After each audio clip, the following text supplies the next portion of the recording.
চাল কুমড়ো মসুর ডাল নতুন রাঁধুনিদের জন্য। এভারগ্রিন 757 চ্যানেলে আপনাদের স্বাগত। আজ চাল কুমড়ো দিয়ে মসুর ডাল রান্না করব নতুন রাঁধুনিদের জন্য। ভিডিওটা সম্পূর্ণটা দেখার জন্য অনুরোধ রইল। Please like, share and subscribe please. এই উপকারী ডালটা আমি কিভাবে করেছি চলুন দেখি। এর জন্য একটা হাঁড়ি নিয়েছি, হাঁড়িতে পরিবারের সদস্য অনুযায়ী ডাল অনুযায়ী জল নিয়েছি, মসুর ডাল নিয়েছি। ভালো করে দেখে নিচ্ছি কাঁকড় পাথর আছে কিনা, ভালো করে ধুয়ে নেব। এই যে পরিষ্কার জল আসা পর্যন্ত ধুয়ে নেব। ডালের যে নোংরাটা এটা ভালো করে পরিষ্কার করে ধুয়ে নিতে হয়। এভাবে ডালটা ধুয়ে নিতে হবে। এভাবে পরিষ্কার জল আসা পর্যন্ত ডালটা ধুয়ে নেব।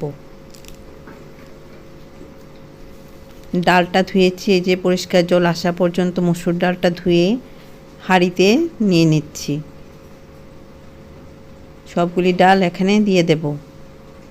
পরিমাণ অনুযায়ী নুন দিলাম। এদিকে ডালটা এই ফ্লেমে রেখেছি, তারপর লো করে দেব। এই ফ্লেমে কিছুক্ষণ থাকার পর ফেনা উঠছে। ডালের ফেনাটা পরিষ্কার করে নিচ্ছি এভাবে। খুব খারাপ, ডালের ফেনা খেলে ইউরিক অ্যাসিড হয়।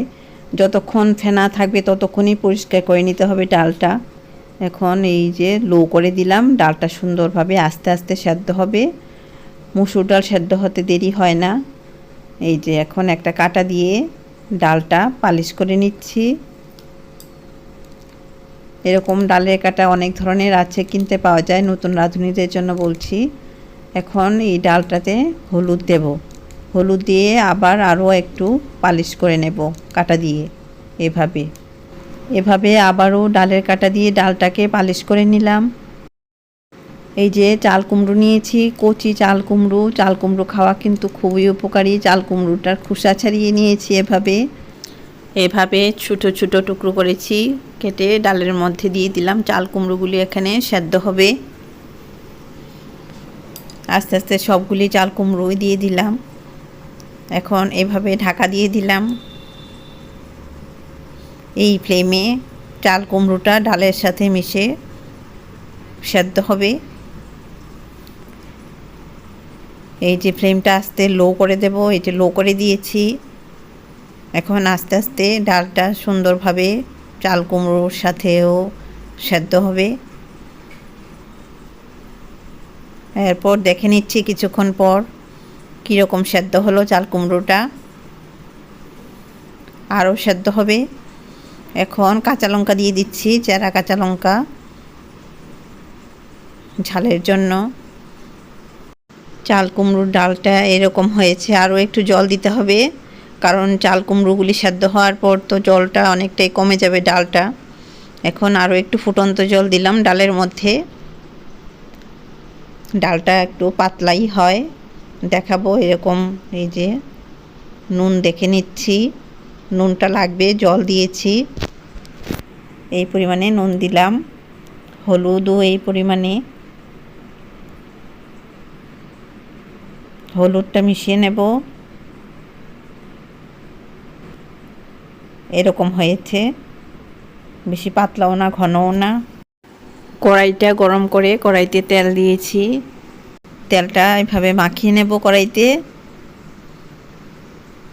শুকনো লঙ্কা কেটে দিলাম তেলের মধ্যে, তাহলে সুন্দরভাবে ভাজা হবে। শুকনো লঙ্কা ভাজা হয়েছে, এখন তেজপাতা দিয়েছি, তেজপাতাও ভাজা হয়েছে। আর পাঁচফোড়ন দিয়েছি, জিরে, মৌরি, কালো জিরে, মেথি, সর্ষেটা ফুটবে, এভাবে ঢালের মতো দিয়ে দিলাম। সর্ষেটা ফুটছে, এর জন্য ঢাল ব্যবহার করেছি ঢাকনাটা দিয়ে। এই যে ভাজা হয়েছে, লাইট ব্রাউন হয়েছে, খুব সুন্দর গরম হয়েছে। এই যে দেওয়া মাত্র ফুটে উঠেছে ডালটা, এতেই বোঝা যায় যে ডালটা খুব টেস্ট হবে। এভাবে মশলার সাথে ডালটা মিশিয়ে নিচ্ছি। প্রয়োজনে আরও একটু নুন দিলাম। চাল কুমড়োটা এখানে আরও সেদ্ধ হবে। গরম ভাতে এরকম একটা ডাল আর এলাচি লেবু হলে তো আর কথাই নেই। নিরামিষ ডাল খুব দারুণ, সবাই খেয়ে খুশি হবে। নতুন রাঁধুনিরা এভাবে রান্না করে নেবে। চাল কুমড়ো খাওয়া তো খুবই ভালো, শরীরে টক্সিন বেরোয় যায় চাল কুমড়ো খেলে।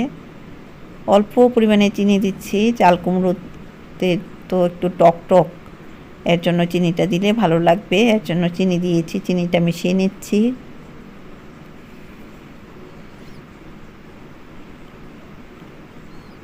এই যে আরও সেদ্ধ হবে, চাল কুমড়োটা সাদা সাদা হয়ে আছে আর ঘনত্বটা এরকম হয়েছে ডালের। এভাবে আপনারা রান্না করে খাবেন।